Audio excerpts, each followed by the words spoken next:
Going into this fight, the big question was what Devin Haney is going to show up. Which one are we going to see? Are we going to see the consummate boxer, the professional, who went out there and dominated the distance and the fight with his jab, who had confidence and went out there and put it on guys? Or are we going to see the Devin Haney that got caught with those big left hooks by Ryan Garcia, the one that looked a little bit unsure and timid in the fight with Jose Ramirez? Who exactly was going to come out here, stepping up to 147 pounds, stepping in there against a guy who's physical, athletic, strong, big left hook with Brian Norman Jr.? We saw a Devin Haney who came out there and performed. We saw a Devin Haney who didn't look timid. We saw a Devin Haney who engaged. Now look, this wasn't Julio Cesar Chavez.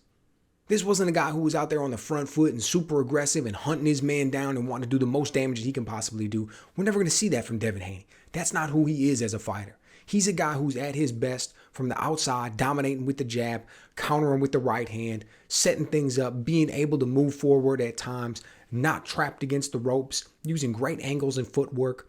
That's who he is. What we didn't want to see was a guy who was doing excessive running. We didn't want to see a guy who was timid. We didn't want to see a guy who didn't want to engage. And you can make the argument that there was, still a little bit of that. I mean, every single time that you would see Brian Norman Jr. start to move forward, start to feint forward, start to get on that front foot a little bit, Devin Haney would immediately start to back up. I mean, his whole game plan was to keep that distance and really only engage when he wanted. And that's what was causing Brian Norman Jr. to have to start to resort to these leaping left hooks by the third and fourth round. It was early on. He was getting confused. He didn't know what to do to manage that distance. And that was above and beyond that beautiful left hook that Devin Haney caught him with in the second round and dropped him. And personally, I find the poetic aspect of that a little bit funny. What derailed Devin Haney's career was the left hook. It was Ryan Garcia with that patented left hook, the one that he said is God-given, that just dropped down from the heavens onto Devin Haney's chin, dropped him multiple times in the fight, set his career on a completely different course. So it was poetic to see him come out there in this fight when a lot of people were really looking at this as such a crucial test. Saying we saw the Ryan Garcia fight. We saw the Jose Ramirez fight. This is the one where we really need to see what he's going to do. He's moving up to 147 pounds. We're not going to be talking about being weight trained. We saw how he was doing it at 135. We saw 140. This is the one. But how is he going to handle the power? Is he going to be gunshot? There's a lot of things going on here. There's a lot of questions that need to be answered. And he went out there and he answered them.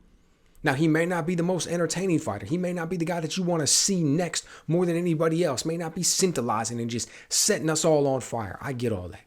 You may want to talk about the second half of that fight when Brian Norman Jr. was able to see his most success.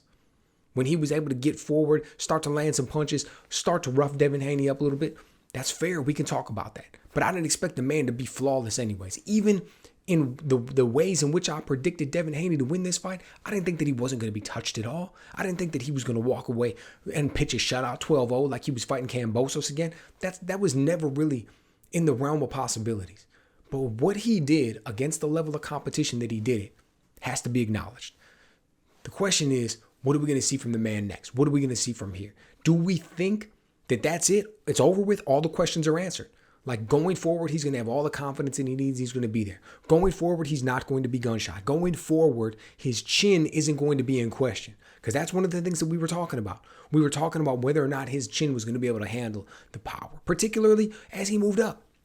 But we saw today he got caught with some good shots by Brian Norman, never appeared to wobble, never appeared to be in trouble, never appeared to be hurt or worried about the power or excessive clinching and holding and running and things because he was worried about getting caught with shots. We never saw that.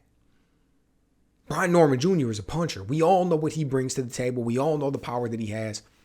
So I'd have to say that at this point, the future looks incredibly bright for Devin Haney. But let me know what you guys think. I mean, when you looked at this performance, Eddie Hearn, Conor Benn, they were just talking crazy about what Devin Haney brought to the table. Called him a runner, said he didn't want to engage, said he's boring, said that nobody wants to see the man fight next, that he is the money guy at 147. He's going to decide, blah, blah, blah. And I get it. He's at 147. He just put on a beautiful performance against Chris Eubank Jr. last week. I mean, after a performance like that, it's hard to upstage that. And even though there was a lot of doubt with Devin Haney going in, and even though there was a lot of questions, and everybody was wondering what was going to happen, it was going to be hard. It was going to be hard to beat a performance like that. Nevertheless, We know that that's salesmanship. We know that that's propaganda. We know that there's people who want to see Devin Haney fight and that he's not a runner and that he's not somebody who's excessively avoiding contact and doesn't want to engage, at least not with the performance that we saw tonight. What's it going to be in the future? What's it going to be against if he's facing somebody who's more talented, somebody who's able to stifle him a little bit, somebody who's able to throw his game plan off a little bit?